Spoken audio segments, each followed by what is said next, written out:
عثمانیہ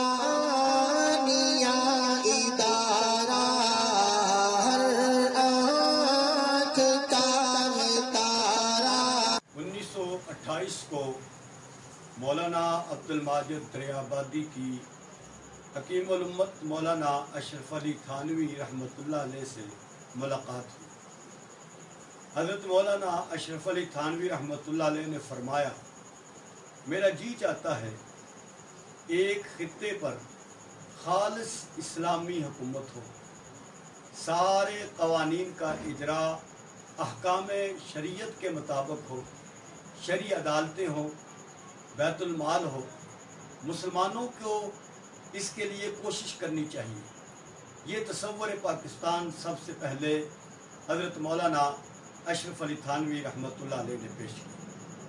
آخر مسلمانوں کی یہ جد و جہد، یہ انتھک محنت اپنی منزل کو پہنچی اور مملکت خداداد پاکستان معرض وجود میں آئی۔ آخر اس کا جھنڈا سب سے پہلے مولانا شبیر احمد عثمانی رحمۃ اللہ علیہ نے کراچی میں لہرایا، مولانا ظفر احمد عثمانی رحمۃ اللہ علیہ نے ڈھاکے میں لہرایا، اور یہ اس چیز کی عکاسی تھی کہ یہ پاکستان انشاءاللہ علماء کے سائے میں آگے بڑھے گا۔ دوستو یاد رکھیے، اسلام کی 1400 سالہ تاریخ اس بات کی گواہ ہے کہ مدینے کے بعد پاکستان دوسری ریاست ہے جو صرف اسلام کے نام پر معرض وجود میں آئی۔ مدینہ طیبہ کو بت پرستوں سے خطرہ تھا اور ان بت پرستوں کے مددگار پشت پناہی کرنے والے یہودی تھے۔